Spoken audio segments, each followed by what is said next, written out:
After introducing some of the controversies surrounding artificial intelligence, let's take a look at some trends in the future development of artificial intelligence.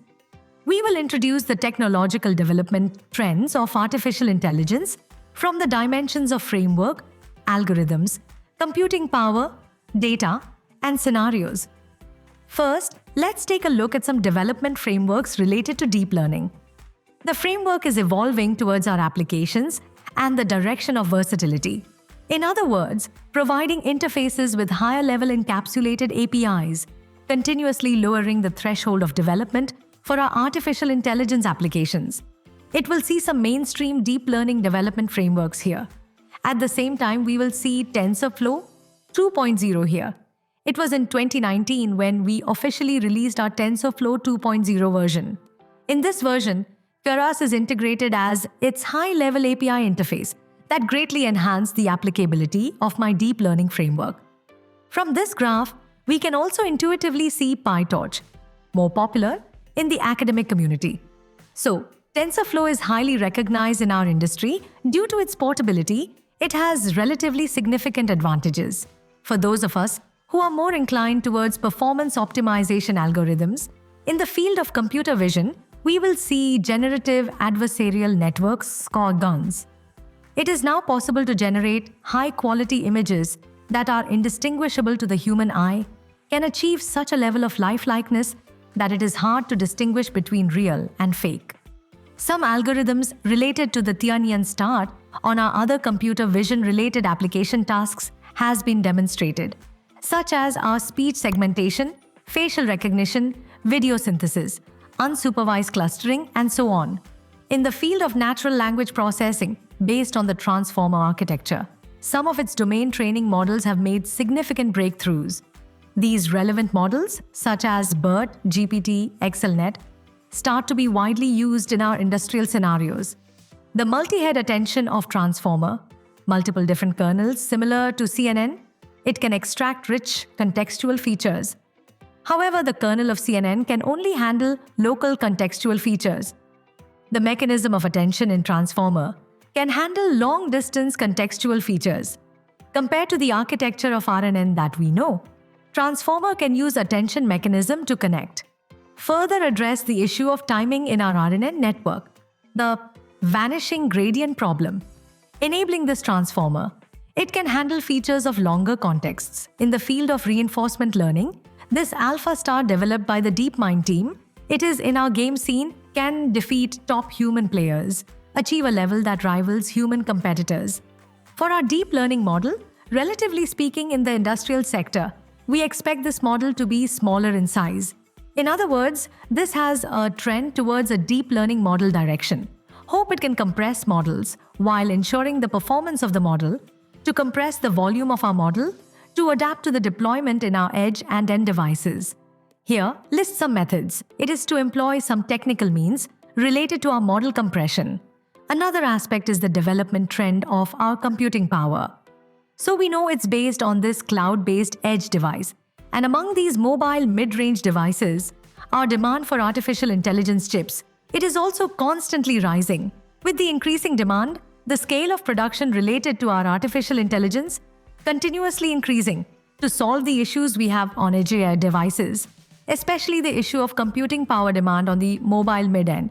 At the same time, we will see such a driving force based on big data. We need to wait for data processing to become more intelligent. Usually, we annotate manually through human labeling. It is no longer sufficient to meet the demand of our artificial intelligence for large amounts of data. That requires the use of more efficient annotation platforms and tools to help us with data annotation and pre-processing. Here are some platforms related to the data service industry. Next, we will see targeted at the privacy issues related to artificial intelligence that we mentioned. A solution is proposed here. In other words, by using federated learning on the premise of ensuring the security of our data privacy, collaborate to train a model using different data sources. Furthermore, to break through the bottleneck and isolation of our data. Federated learning fundamentally, it is a distributed machine learning technology, or it could be said to be a framework for machine learning. So what is its goal? To ensure the security of our data privacy and on the basis of legality and compliance. to achieve our various data centers to conduct collaborative modeling, enhancing the effectiveness of our artificial intelligence models. Such a principle. Federated learning was actually first proposed by Google. It was originally used to solve Android mobile terminal users. One issue with updating the model locally, with the support of our data, algorithms, and computing power, and the framework of our deep learning artificial intelligence development platform continues to improve. At the same time, it also brings some application scenarios where we continue to make breakthroughs. For example, we can see artificial intelligence in various vertical fields. It is also an ongoing process of exploration, so some applications of artificial intelligence continuously breaking through. We will see it here.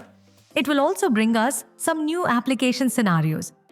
That artificial intelligence chatbot, it can integrate knowledge of psychology to help us alleviate some psychological health issues of autism patients. Similarly, in some of the companies for car insurance claims assessment among us, we will find that there are some insurance companies. It can use deep learning to identify these algorithms for car insurance claims assessment. In this scenario of our office automation, we will see artificial intelligence implementing an automated management task that enables us to be in different venues, among different platforms. Collaborative with our work can also be done. Here we can see Huawei's WeLink also for each enterprise.